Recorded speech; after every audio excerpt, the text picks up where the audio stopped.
کہتے ہیں کہ تاریخ کے دریا بے شمار موتیوں کو اپنے سینے میں چھپائے رکھتے ہیں، مگر کبھی کبھی کوئی ایسا ہیرا بھی ان لہروں سے ابھرتا ہے جس کی چمک صدیوں کے پردوں کو چیرتی ہوئی آج بھی انسانیت کو روشنی دیتی ہے۔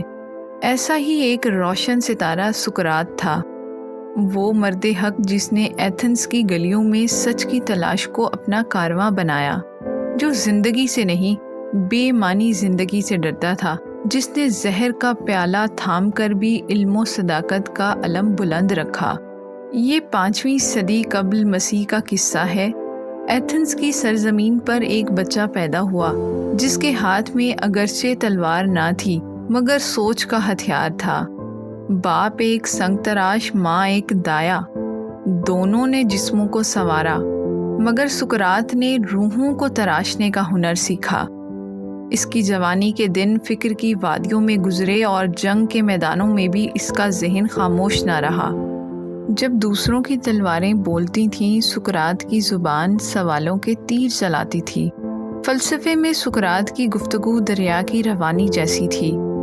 وہ سوال کرتا تھا، دوسرا جواب دیتا، اور پھر وہی جواب ایک نئے سوال کی شکل اختیار کر لیتا۔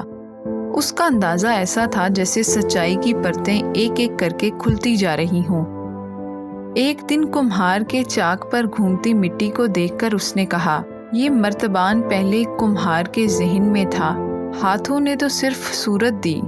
یہی نکتہ اس کے فلسفے کی بنیاد بن گیا۔ ہر حقیقت پہلے ذہن میں جنم لیتی ہے۔ افلاطون جو سقراط کا شاگرد تھا اور بعد کا عظیم فلسفی بنا، لکھتا ہے کہ استاد پر کبھی کبھی ایک خاص کیفیت طاری ہو جاتی۔ وہ گھنٹوں کسی جگہ خاموش کھڑا رہتا، پھر کہتا، ضمیر نے آواز دی ہے۔ سقراط کا ماننا تھا کہ ایک الہامی اندرونی آواز اسے نیکی اور بدی کے درمیان راہ دکھاتی ہے، ایک ایسی آواز جو صرف دل سے سنی جا سکتی ہے۔ سقراط کا فلسفہ روح کی عظمت پر استوار تھا۔ اس کا کہنا تھا کہ موت دراصل ایک قید سے رہائی ہے، روح کی بلند پروازی کا آغاز۔ اس کے نزدیک جہالت سب سے بڑی بدی تھی۔ وہ کہتا تھا انسان برا نہیں ہوتا، وہ نادان ہوتا ہے۔ علم اسے روشنی دیتا ہے، بصیرت عطا کرتا ہے۔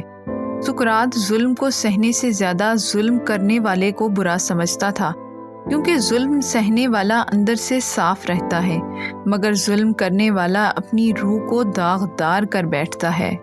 ایتھنز کی عدالت نے اسے ملزم ٹھہرایا۔ الزام، نوجوانوں کو گمراہ کرنا اور دیوتاؤں کا انکار۔ سقراط نے اپنے دفاع میں کہا، میں تمہاری سوتی ہوئی ریاست کی کشتی پر ایک مکھی ہوں جو کاٹ کر تمہیں جگاتی ہے۔ مگر عدالت نے کان نہ دھرا۔ اسے زہر کا پیالہ دیا گیا۔ جیسے ہی وہ زہر پینے لگا، شاگردوں کی آنکھیں اشک بار ہو گئیں، مگر سقراط کی آواز پرسکون تھی، رونا مت، میں سچ کے لیے یہ پیالہ پی رہا ہوں۔ موت یا تو ایک گہری نیند ہے یا کسی نئی دنیا کا دروازہ۔ سقراط کا کہنا تھا، جاننا یہ ہے کہ تم کچھ نہیں جانتے۔ یہ جملہ آج بھی علم کی بنیاد ہے۔ اس نے انسان کو سکھایا کہ سوال کرنا جرأت کا کام ہے اور سچ کی تلاش بہادری۔ وہ فلسفے کا درویش تھا جس نے فکر کے چراغ جلائے اور سلطنت علم کے دروازے کھول دیے۔ آج بھی جب کوئی استاد سوال کرتا ہے، جب کوئی نوجوان حق کی تلاش میں نکلتا ہے، تو سقراط کی روح زندہ ہو جاتی ہے۔ کہتے ہیں کہ ستارے ٹوٹ جاتے ہیں، مگر ان کی روشنی صدیوں سفر کرتی ہے۔ سقراط کا ستارہ بھی غروب ہوا، مگر اس کی روشنی آج بھی ضمیر کے آسمان پر چمک رہی ہے۔